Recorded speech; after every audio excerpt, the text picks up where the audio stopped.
All right. So, what's your name? My name's Mark. Mark with a K. And what is your vocation? My vocation, I am the sacrament of matrimony. A lot of people say that they participate in the sacrament, but the reality is that I am the sacrament. I'm the only sacrament of matrimony. When you look in the catechism, there's a picture of me. No. I'm the sacrament of holy matrimony. And it's important to say matrimony and not marriage. If you look in the catechism, it says matrimony, because the word matrimony, it literally means the way of making a mother. So it's not just like two people getting together like with a joint checking account and a white picket fence and a minivan and a dog named Rover, although that's kind of cool. It's about, literally about like this is the way that God makes mothers, is only through the sacrament. And that's why the sacrament is about a man and a woman and not about anybody else. Something about that was really important that you said. It's almost like a choice. It's not just like, the backup plan to what you're going to do in life. It's a choice to willingly make for the rest of your life. Yeah, and it's basically what you're doing is you're choosing to say, I will surrender. Like you're choosing to say, I will die. Because the reality is that a vocation is a calling from God. So it's if either God designs you for marriage or God designs you for priesthood, religious life, consecrated single life, And I think a lot of the time people just assume they're supposed to be married because they're like, well, I can't picture myself as a priest or a sister, so I'm just supposed to be married. And that's not true. Like you should never assume that you're supposed to be married. What you have to do is you have to put yourself at the feet of God and you have to discern. And discerning means thinking about your thoughts. Like learning how to think about your thoughts, learning how to pray, and then kind of saying to God, like, what do you want me to do? And some people absolutely are supposed to be married, and some people absolutely are not. It's really hard, but it's really awesome at the same time. As a married man, did you attend a seminary or go in depth about priesthood? I was open to the priesthood, absolutely. I prayed about it for a long time. God didn't want me. I don't look good in black, obviously. And no, I really did. I prayed about it, and I was trying to be open to it, because I think that's what it means to be a Catholic man. You have to be open to wherever God's calling you, And God wasn't calling me to priesthood, but I was open to it for a long time. I was thinking about it, and it just that was not my vocation. Like that's not how I was going to serve the kingdom. But I'm really happy. Like a lot of the guys that I was in youth group with, like we had two guys get ordained, and two more are in seminary right now.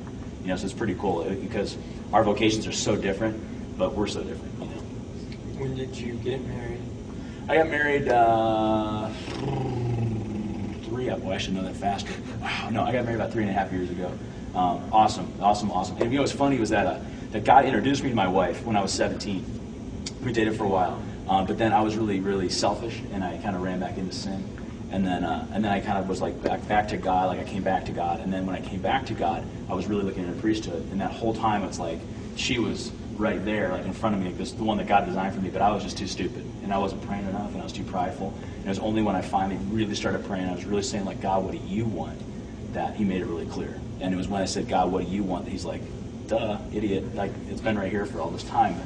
And so it's like, while God's vocation for me was set, I hadn't done it right. I hadn't discerned it. I hadn't prayed about it. So it took a lot longer than it should have because I'm a sinner. But luckily, He's bigger than that. My Savior's bigger than my sin. It works out pretty well. It's good math. Did you have a moment where you finally knew, or are you ever sure? Like, I know you probably don't have regrets about your vocation, but a lot of people struggle with what am I supposed to do, and I feel like they might not know when they know what they're supposed to do. So honestly, if you pray enough, you'll know. Like, when you pray enough, you say, like, what do you design me for? Like, what do you want from me, God? You will know. What ends up happening is that a lot of times those doubts and things come from the devil, because he knows that he knows if he can take your eyes off of God just in the smallest way. Like the devil can't. He's not going to be able to tell you a total mistruth. All he can do is twist the truth. So like this is my vocation. All he can do is twist that truth and make you kind of start to doubt yourself. So what he usually does is, like for me, like I don't doubt that I'm supposed to be married. Like I know that's my vocation. What he makes me do is he makes me doubt my ability to fulfill it. And that's where it comes from. That's where the danger is, and that's where the sin is, that the devil gets you to doubt, he can't get you to doubt the vocation, but he can get you to doubt your ability to fulfill the vocation. And that's where it comes from a lot of the time. No, once I knew, and it's been beautiful and glorious. And I think it's kind of funny because a lot of parents have a really hard time with the idea, like, man, I couldn't, like, your parents might be like, I couldn't imagine if my boy was going to be a priest, or people are like, I can't imagine if my daughter was going to be a nun. Like, my wife and I are like, if God wants our daughters to be nuns, he can have all three. That's awesome.